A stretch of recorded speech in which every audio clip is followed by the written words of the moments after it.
I'm going to give you a quick overview of my completely overhauled weekly planner with AutoFill. You can use it year after year after year, and it is much more flexible. So let's get started. I'm going to enter 8/6/2014. I start pretty early, I know. Right here are my subject headers and the days that I teach those subjects. So I'm going to enter math, and I like to put my different mini lessons, mini lesson 1, mini lesson 2, and so on and so forth. Right here I'm going to put in some vacation time. Fall break, 10/13 is that Monday. Just enter the Monday of the full week you're off. Over here, Labor Day is on September 1st, so I'm going to enter that. That's all I need to enter for now. Let's take a look at what that did in my planner. My planner page is on my View and Print tab now. So if I go to View and Print, August 6th is the day I start school. It knows that I don't have school on Monday and Tuesday, so it went ahead and highlighted those days in that light red color to let you know, hey, you don't have school, don't plan something on that day. Over here on September 1st, it did the same thing. And then on that week of October 13th, it's missing from my planner. So I'm not going to have that in my planner. How many weeks are there? There are 52 weeks. And you can use this planner year after year simply by changing dates, and I'm going to show you how. These tabs down here are numbered, start with dates and headers, move on to textbooks. I've already entered my Math Everyday textbook. This is a little drop down menu that you can select how many chapters, up to 180 different chapters. I've got 12. And I entered that, and I turned on subchapters. When I turn that on, it gives me these little drop-down menus that say select. These are different names of chapters that I actually want to use in my planner. So I turned on chapter names, and it will use those in my planner instead of the word chapter. Let's go on to the tab that says lesson planning. In the lesson planning tab, you're going to plan your lessons in sequential order. I said Math Every Day was my textbook. I'm going to start on August 12th. I'm going to start on that Tuesday with my normal math curriculum, and I'm going to make sure that from this drop down I choose math. If I just leave the word select, it's not going to know where you want to put this in your planner. I want to put it under the header that says math, and of course those came when you filled in your planner headers. I'm going to put my different lesson here with notes and whatever I want, whatever information I want to put, and went ahead and auto-populated chapter 1.1, chapter 1.2, 1.3 if I don't teach math all from the same textbook. That's completely fine. These 3 days start on August 7th.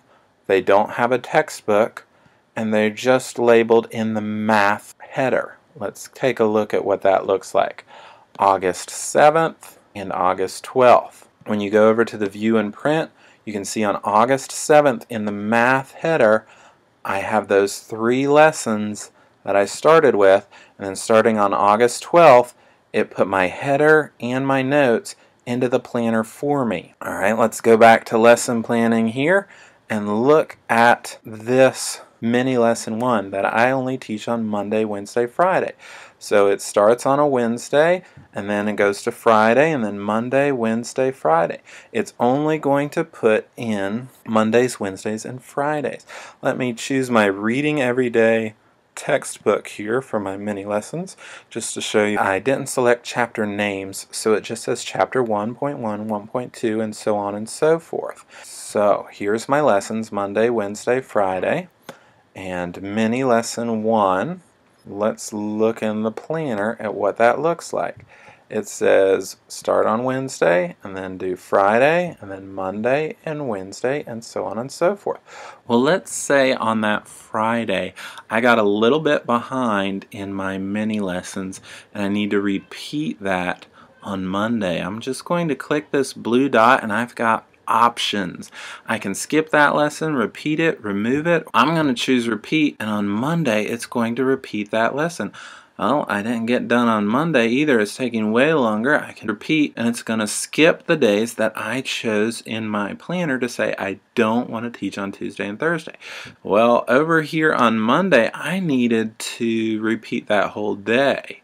So I'm going to go up to the very top, repeat day, and just like that, it repeats the entire day for me. Now, if I want to remove that day, I can just hit remove. I can hit, and it will take away everything, but not affect what's behind it. And it'll show you here we're going from chapter 1.2 straight over to chapter 1.4. We just kind of removed that day. If you skip it, it's just going to turn everything blank. Everything afterward is the next chapter. I've also got a built-in gradebook here.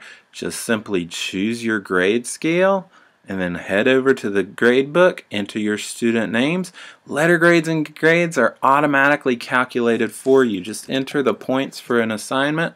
Say there's 100 points, put 100 in there, and then enter how many points that student got. Let's say this student got 97 points. It will give them a letter grade. You can choose your own grade scale, you can create your own grade scale, you can change the percentages to be whatever you want.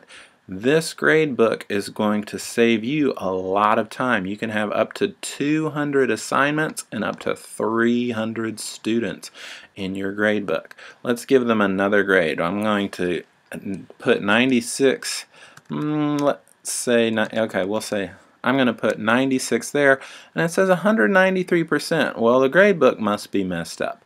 No, it's just because I didn't enter the possible points. That way you can be flexible. Say if you want to give an assignment worth 60 points, you can put 60 up here, and if they got 47 out of 60, that bumped me down to a B. Now let me show you how easy it is to set up for a new year. You've just spent all this time putting in your textbooks, putting in your lessons, and then shifting them around, putting in your dates, and it's time for a new year. You want to use the same lessons, but they're not going to fall on the same days.